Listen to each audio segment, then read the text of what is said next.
पाकिस्तान की सरहदों से बाहर अब उसके टेरर नेटवर्क की गर्दन मरोड़ने की तैयारी हो चुकी है और इस बार भारत अकेला नहीं, उसके साथ है हिंद महासागर का रणनीतिक डीप देश मालदीव।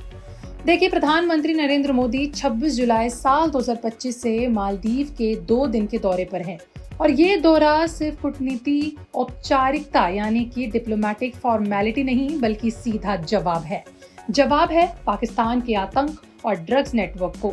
देखिए, दौरा उस वक्त हो रहा है जब पाकिस्तान प्रायोजित आतंकवाद और ड्रग्स की सप्लाई ने पूरे हिंद महासागर क्षेत्र को हिला दिया है।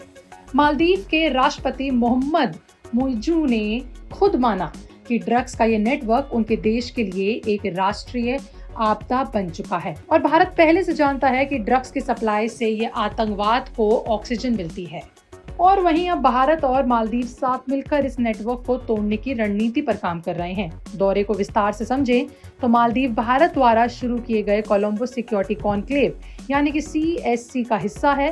CSC एक रीजनल सिक्योरिटी प्लेटफॉर्म है जिसका फोकस है समुद्री सुरक्षा, ड्रग्स और संगठित अपराध पर रोक, आतंकवाद और कट्टरपंथी से मुकाबला, साइबर सिक्योरिटी और आपात राहत।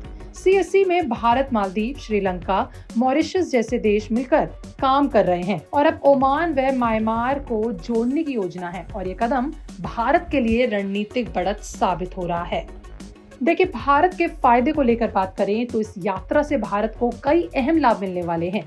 पहला है, भारत की हिंद महासागर में रणनीतिक पकड़ और मजबूत होगी। दूसरा है, ड्रग्स और आतंकी नेटवर्क की फंडिंग पर बड़ा प्रभाव होगा। तीसरा है, भारत को एक जिम्मेदार क्षेत्रीय ताकत के रूप में मान्यता मिलेगी और चौथा, मालदीव की इकोनॉमी को भारत की मदद से स्थिरता मिलेगी जिससे चीन का असर भी घटेगा। हालांकि ये साझेदारी पूरी तरीके से फायदे की नहीं है, इसमें कुछ चुनौतियां भी हैं। जैसे भारत ने मालदीव को पहले ही $400 मिलियन की करेंसी स्वैप सुविधा दी है जिससे देश पर आर्थिक दबाव पड़ता है। राष्ट्रपति मुइज़ू की पहले इंडिया आउट नीति रही है, ऐसे में भरोसा बनाए रखना एक चुनौती है। और तीसरी चुनौती होगी चीन की मौजूदगी। देखिए, मालदीव में चीन भी भारी निवेश कर रहा है और भारत से टक्कर देने की कोशिश कर रहा है। लेकिन इस सब से भारत की आम जनता को क्या मिलेगा? भारत के आम नागरिक को इससे क्या फर्क पड़ेगा?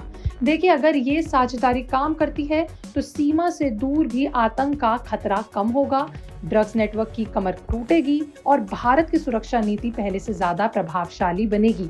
और हाँ, जब हमारे पड़ोसी स्थिर होते हैं तो निवेश और व्यापार के लिए माहौल भी बेहतर होता है। मोदी की मालदीव यात्रा भारत की सुरक्षा और रणनीति दोनों के लिहाज से बेहद अहम है। ये सिर्फ एक मौका नहीं बल्कि पाकिस्तान को घेरने और हिंद महासागर को आतंक मुक्त बनाने की दिशा में एक निर्णायक कदम है। क्या आप मानते हैं कि भारत की रणनीति असरदार है? हमें कमेंट में लिख के जरूर बताएं और फॉलो करें विस्तार।